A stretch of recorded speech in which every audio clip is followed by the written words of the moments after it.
Баршаңызға қайырлы күн. Бүгін сіздермен мантының рецептімен бөлісетін боламын. Әрине, мантының рецептін кім білмейді дейтін шығарсыздар. Дегенмен дәл осы рецептпен жасап көріңіздер. Өте сочный болып шығады. Қажетті заттардың мөлшерін описаниеге қалдырып кететін боламын. Енді дәл видеодағыдай жұмыртқаны жарып, дәміне қарай тұзын қосып, суын құйып, салқын су әрине, үстінен ұн салып, жақсылап қамырды елеп аламыз. Бұл жерде бір үлкен зуала, бір мантаваркаға арналған. Енді қамырымызды елеп болғаннан кейін оны таза пакетке салып 10 минутқа тұндырып қоямыз. 10 минуттан кейін қамырды бір елеп, қайта пакетке салып қойдым.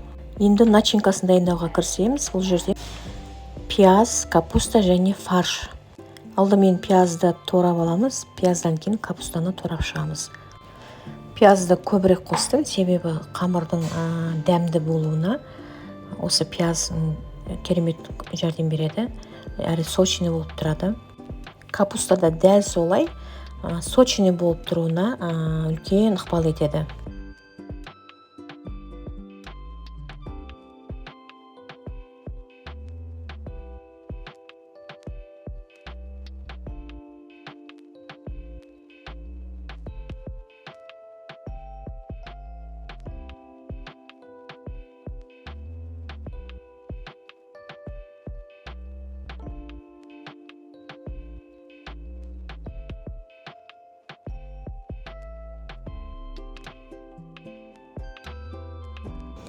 Енді пияз бен капустаны турап болғаннан кейін қолымызбен жақсылап мыжғылаймыз, яғни былайша айтқанда капуста мен пиязды өлтіріп аламыз.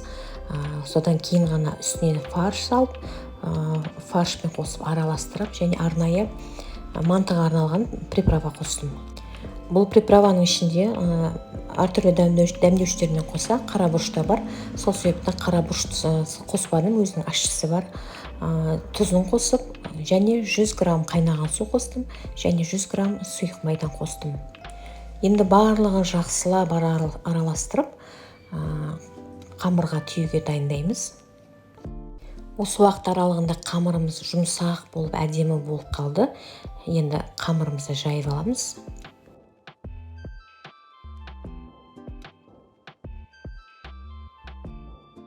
Алдымен ыңғайлы болу үшін кішкене оқтаймен жайдым. Одан кейін ғана қамыр үлкейгеннен кейін үлкен оқтаумен жайдым. Фаршты дайындап болғаннан кейін мен мантаварканың ыдысына су құйып, от жағып дайындап қойдым. Мен қамырды түйіп болғанша суым қайнап қалады. Қамырды жайып, жақсылап түйіп, мен өте майда қылмадым, ірілік қылдым. Өзімізге солай ыңғайлы, солай ұнайды. Өздеріңіздің қалауларыңыз бойынша кесіп алсаңыздар болады. Қамырды осылай жайып болғаннан соң өзіме ыңғайлы етіп кесіп, мантыларды түйіп алдым. Содан кейін мантаварканың тарелкаларын майлап, мантылардың барлығын біртіндеп қойып, судың қайнағанына дайындадым.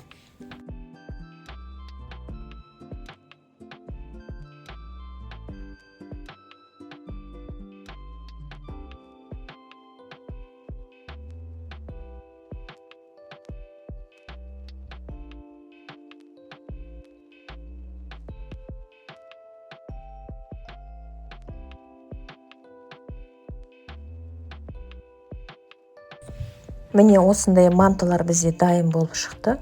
Енді бетіне майын жағып, мантаваркаға қойып шығатын боламын.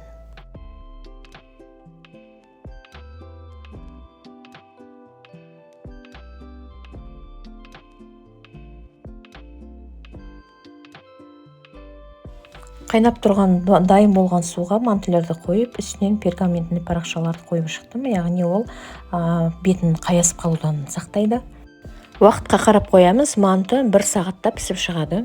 Енді осы аралықта мен мантының бетіне құятын дәмді подлив дайындайтын боламын.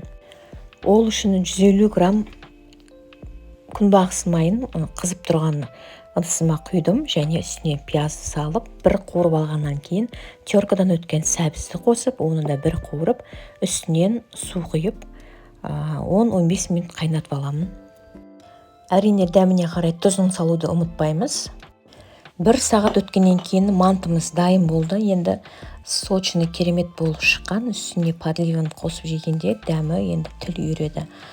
Қараңыздаршы, сулы, әдемі. Енді дәмі кәдімгі базарский деп айтамыз ғой. Сондай мантыдан ешқандай айырмашылық жоқ. Өте керемет болып шықты. Қыздар, дәл осылай жасап көріңіздер, өкінбейсіздер. Сіздерге де ұнайды деген ойдамын. Астарыңыз дәмді болсын.